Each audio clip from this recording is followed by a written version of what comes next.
Welcome back to the War Chest. We're going through the glossary, and this is the final installment from V to Z.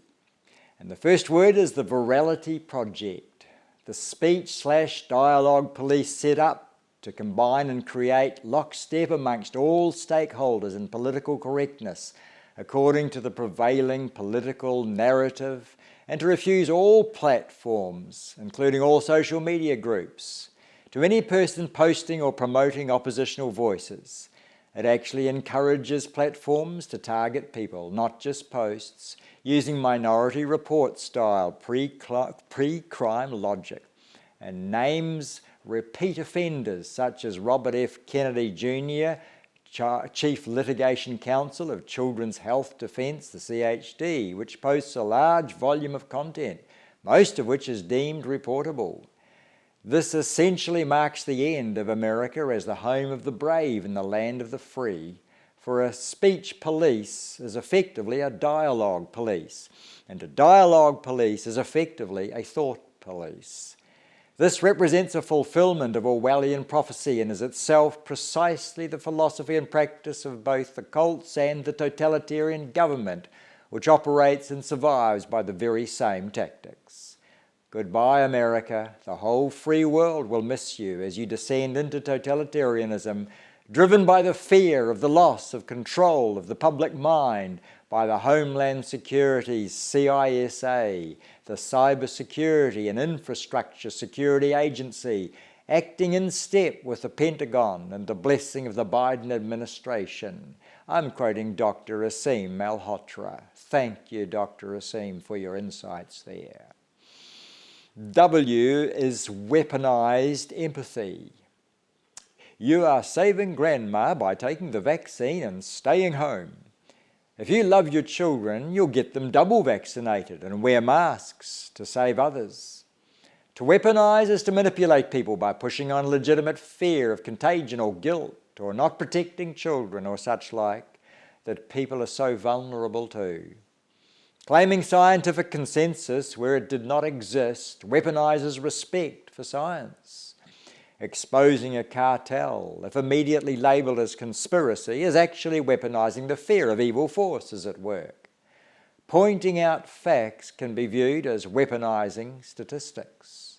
In any battle, anything that can hurt is at risk of being picked up by the mob and thrown like a brick.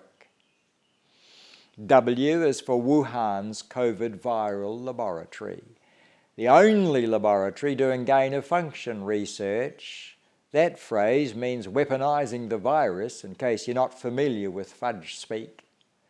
In the area of the outbreak, whose experiments were financed and informed by the Pentagon and Dr. Anthony Fauci's National Institute of Allergy and Infectious Diseases, the NIAID, right up until the time of public exposure in 2020. Check out Gain of Function on YouTube or anywhere else on the net for that matter. And W is for the W.H.O, or World Health Organization, financed mainly by China, USA and the Bill Gates Foundation.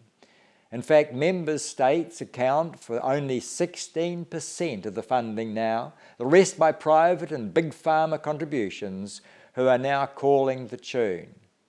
Really, if our politicians are not gravely concerned with this drifting away from its noble aspirations, then they are well asleep to the dangers. This organisation is now poised to receive absolute authority from the nations of the world, ceding their own sovereignty away to this platform, scheduled to happen in Geneva in May of 2023. Oh wait, that's this month. This authority, to be the sole source of information and the single source of truth. I've come to fear that term. And health science and coping strategy will be the final word, which is to be invoked immediately upon the declaration of the next pandemic. A scary thought, seeing that they failed to learn from their mistakes and misguided advice during the recent COVID-19 fiasco. They now regularly violate their own founding charter to respect human rights and dignity as per Article 3 and Article 54, which have been amended to allow the overruling of human rights and national sovereignty in the interests of keeping people safe in a pandemic. This proposed total control to occur via digital passes and an international health number. The travel of any individual can be curtailed. All entry to any public office and commercial building will be totally controllable, and the movements of everyone everywhere will be instantly trackable. The World Health Organization will therefore become the front which enables world dominion to begin, all motivated by governmental fear, the fear of infection, the fear of international condemnation as an out-of-step rebel nation, the fear of terrorism, the fear of insurrection, and those who would expose tyrannical practices and corruption in embarrassing places. Listen to Andrew Bridgen, the UK MP, addressing Parliament as a man well enlightened in this regard.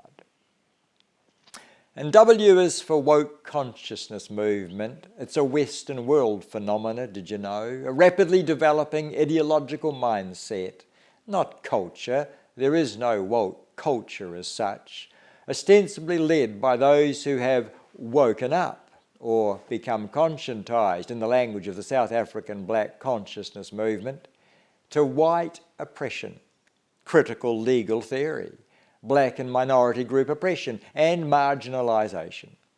The use of smear campaigns, public shaming and cancellation, discrediting and whip words against any and all forms of opposition characterises their style, and most appeals to the free speech organisations of the world come from those on the sharp end of this movement. The brazen willingness to shame, ostracise, bully and intimidate into silence any who would oppose their accepting, compassionate, leftist ideology, whim-driven basis for self-identity, completely detached from reality. Nothing more than what you feel it to be at this moment. And bullying tactics is now well known.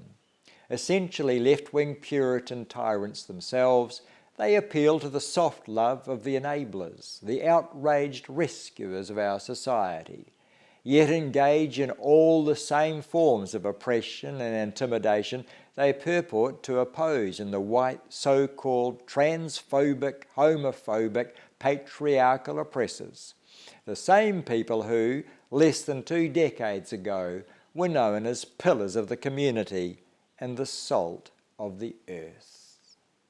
And finally we come to the Z's. Z is for Zeitgeist, a German word for the mood of the age, the prevailing political narrative. This current age in the Western world is marked by these 6 characteristics. Characteristic number 1 is the ascension of feelings above facts and the privatization, if such a thing were possible, of truth. Woke philosophy is grounded on the abandonment of absolute truth concepts. The number 2 characteristic is the substitution of compassion with a total indulgence of the professional victim in a socially psychotic pursuit of moral virtue and virtue signalling. When anything deemed offensive can be rushed through Parliament and criminalised by small pressure groups purely on the basis of hurt feelings. Characteristic number 3, the rush for public and politically approval by accumulating likes rather than seeking verifiable facts on social media platforms. If enough people like it, it must be true. Number 4, the 5-fold collusion between government agencies, mainstream media, banks, big pharma, and the medical profession. Number 5, the fusion and confusion of fame and infamy. Trump, Kardashian, think Weinstein, Fauci, Yeltsin, etc. Number 6, the public abdication of those 2 hard basket issues to expert consultations and the politicians they intimidate in matters of economics, such as runaway inflation, medicine, such as public medical treatments under mandated duress, in sheer violation of their own Bill of Rights, racial equality, which is forced equity outcomes, and totalitarian policies of global image identification, filming and the public and criminalizing of free speech, once again in violation of the Bill of Rights. In conclusion of this glossary, I want to quote an ancient source, Isaiah 53 and verse 6. All we like sheep have gone astray. We have turned everyone to his own way, and the Lord has laid on him the iniquities of us all. You better believe it. I'm David Riddell, and this was The War Chest. Thanks for watching. Even more gratitude for thinking. God bless all those who hunger and seek after truth.